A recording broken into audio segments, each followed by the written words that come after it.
Electrical info में आज हम बात करेंगे हिस्टैरिसीस लॉस और एडी करंट लॉस के बारे में और बताएंगे ये क्यों प्रोड्यूस होते हैं, डेवलप होते हैं किसी भी इक्विपमेंट के अंदर और इनको कैसे रिड्यूस किया जा सकता है।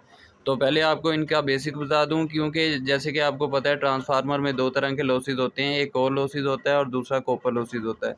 तो जैसे कि आपको पता है ट्रांसफार्मर में कोर और वाइंडिंग होती है। वाइंडिंग जो होती है कॉपर की बनी होती है, तो जो वाइंडिंग की वजह से लॉसेस पैदा हो रहे होंगे या आउटपुट के चेंज होने की वजह से लॉसेस पैदा हो रहे होंगे, इनको कॉपर लॉसेस कहेंगे और ये करंट पे डिपेंडेंट होंगे। और जो लॉसेस कोर के ऊपर डिपेंड कर रहे होंगे उनको हम कोर लॉसेस या आयरन लॉसेस कहेंगे, क्योंकि ये जो कोर होती है आयरन की बनी हुई होती है। तो कोर लॉसेस जो होते हैं डिपेंड कर रहे होते हैं वोल्टेज के ऊपर, और इनके जो लॉस होते हैं कांस्टेंट होते हैं, यानी चेंज नहीं हो रहे होते। जैसे कि आपको पता है वोल्टेज और फ्रीक्वेंसी सेम रहती है, तो इसलिए जो है इनके वो लॉसेस भी जो हैं कोर के कांस्टेंट रहेंगे। तो फर्दर जो है कोर लॉसेस की दो टाइप्स होती हैं, एडी करंट लॉस और हिस्टैरिसीस लॉस। तो बारी बारी इन दोनों के बारे में आपको बताएंगे। ये एक आपको नज़र आ रहा है, एक कोर नज़र आ रही है ट्रांसफार्मर की, और उसके ऊपर जो है प्राइमरी वाइंडिंग और सेकेंडरी वाइंडिंग दोनों साइडों पे लगी हुई हैं। और जब भी हम इनके प्राइमरी वाइंडिंग पे जो है इलेक्ट्रिकल एनर्जी अप्लाई करेंगे तो क्या होगा, अल्टरनेटिंग जो है करंट जो है उस वाइंडिंग में से फ़्लो होगा और मैग्नेटिक फ्लक्स जो है कोर में प्रोड्यूस होगा। जैसे कि आपको पता है हमारी सेकेंडरी और प्राइमरी वाइंडिंग इलेक्ट्रिकली कनेक्टेड नहीं होती, बल्कि ये जो है मैग्नेटिकली कनेक्टेड होती है। तो ये मैग्नेटिकली किस तरह कनेक्टेड होती है, तो ये कोर से मैग्नेटिकली कनेक्ट होती है। तो जब हमारी प्राइमरी वाइंडिंग को हम जो है सप्लाई प्रोवाइड करेंगे तो मैग्नेटिक फ्लक्स जो है वो प्रोड्यूस होगा, और चेंजिंग मैग्नेटिक फ्लक्स जो है वो इंड्यूस करेगा ईएमएफ। और अगर हम सेकेंडरी वाइंडिंग के साथ कोई लोड लगाएंगे तो एक सर्किट कंप्लीट हो जाएगा, और उधर जो है इंड्यूस जो करंट होगा उसकी वजह से हम जो है आउटपुट ले सकेंगे। तो इसी तरह ये जो हिस्टैरिसीस लॉस हैं ये भी डिपेंड कर रहे होते हैं फैराडे लॉ ऑफ इलेक्ट्रोमैग्नेटिज्म के। तो जैसा कि आपको पता है कि जो कोर होती है उसमें हमने बताया दो तरह के लॉसेस हैं, हिस्टैरिसीस लॉस और जो है हमारा जो है एडी करंट लॉस।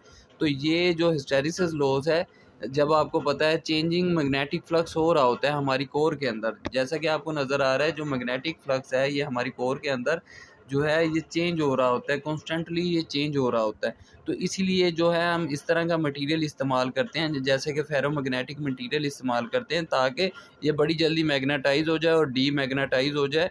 और इसकी वजह से क्या होगा, हमारा जो है इक्विपमेंट जो है सेफ रहेगा और इसमें लॉसेस नहीं आएंगे, जिनको हिस्टैरिसीस लॉसेस कहते हैं। और हिस्टैरिसीस लॉसेस तभी पैदा होते हैं जब जो है रिवर्सल ऑफ मैग्नेटिज्म होगा हमारी कोर के अंदर, और ये हमारे जो डाइपोल्स होंगे ये आपस में जो है टकराएंगे, जिसकी वजह से फ्रिक्शन और हीट पैदा होगी, और जो हीट की वजह से जो है कुछ ना कुछ एनर्जी लॉस हो रही होगी। तो इस लॉस को हिस्टैरिसीस लॉस कहते हैं। तो इसको कम करने के लिए हम क्या करते हैं, फेरोमैग्नेटिक मटेरियल इस्तेमाल करते हैं या ऐसा कंडक्टर इस्तेमाल करते हैं जो जब बहुत जल्दी मैग्नेटाइज और डीमैग्नेटाइज हो जाए और जिसकी परमेबिलिटी जो है वो ज़्यादा हाई हो। इस वजह से क्या होगा, हिस्टैरिसीस लॉस कम से कम होगा। तो ये एक रिवर्सल ऑफ मैग्नेटिज्म दिखाया गया है, जिसमें एक दफ़ा ये जो है एक डायरेक्शन में जा रहा है क्लॉकवाइज और दूसरी दफ़ा जा रहा है एंटी क्लॉकवाइज, और इसी वजह से जब ये आपस में इस तरह रोटेट करेगा, रिवर्स होगा, तो ये जो है डाइपोल जो हैं उनको इतना टाइम नहीं मिलेगा और आपस में कोलाइड करना शुरू कर जाएंगे, जिसकी वजह से हीट प्रोड्यूस होगी और हिस्टैरिसीस लॉस अकर होगा। अब बात कर लेते हैं एडी करंट लॉस, जो दूसरी टाइप है हमारी कोर लॉसेस की। तो एडी करंट लॉस भी बिल्कुल उसी तरह काम कर रही होगी जिस तरह हमारा जो है हिस्टैरिसीस लॉस काम कर रहा है, लेकिन इसमें डिफरेंस ये है कि ये जो है अकर तब होता है जब रिलेटिव मोशन बिटवीन कोर और चेंजिंग मैग्नेटिक फ्लक्स होगी। आपको पता है जो मैग्नेटिक फ्लक्स होगा वो कॉन्स्टेंटली चेंज हो रहा होगा। जब हम सप्लाई प्रोवाइड करेंगे अपनी प्राइमरी साइड पे तो मैग्नेटिक फ्लक्स जो उसमें पैदा होगा वो चेंज हो रहा होगा, और जिसकी वजह से क्या होगा, जो हमारी कोर होगी उसके कोर भी जो आपको पता है एक मेटल से बनी होती है।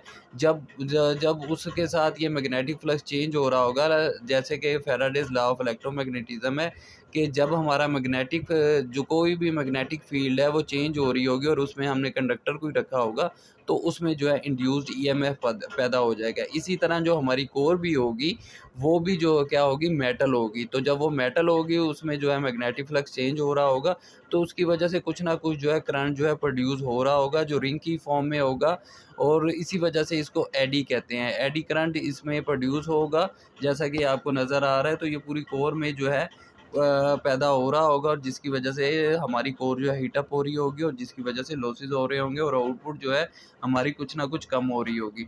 तो इसीलिए इसको कम करने के लिए क्या होता है, ये जो हम कोर है एक सॉलिड फॉर्म में नहीं लेते, बल्कि इसको स्ट्रिप्स की फॉर्म में लेते हैं, यानी पथरियों की फॉर्म में लेते हैं। क्योंकि अगर हम इसको सॉलिड फॉर्म में लें तो जैसा कि आपको नज़र आ रहा है, तो इसमें एडी करंट की जो वैल्यू है वो बहुत ज़्यादा हो जाएगी। इसीलिए इसको हम स्मॉल पीसीज में लेते हैं, और ये जो आप देख रहे हैं कि इसमें एडी करंट जो है कम वैल्यू में नज़र आ रहा है। और इन पथरियों के दरमियान हम क्या करते हैं, इंसुलेशन प्रोवाइड करते हैं, ताकि एडी करंट जो है कम से कम पैदा हो सके और कम से कम लॉसेस हो सके, और हमारी जो आउटपुट है, यानी कि हमारी जो आउटपुट एनर्जी है, जो इनपुट के मामले में यानी कि आउटपुट एनर्जी है, वो तकरीबन सेम आनी चाहिए। क्योंकि आपको पता है जो ट्रांसफार्मर होता है, इसकी जो आउटपुट या इसकी एफिशिएंसी होती है 95% टू 99 होती है। तो इसको जो है मैक्सिमम लेवल पर लेके जाने के लिए हम कोर को एक फेरोमैग्नेटिक मटेरियल के साथ, अच्छे मटेरियल के साथ लेते हैं जिसकी हाई परमेबिलिटी हो, और दूसरा उसको स्ट्रिप्स की फॉर्म में लेते हैं, और उसके दरमियान में इंसुलेशन लगाते हैं, ताकि जो है एडी करंट और जो है हिस्टैरिसीस लॉस से बचा जा सके और मैक्सिमम आउटपुट ले जा सके।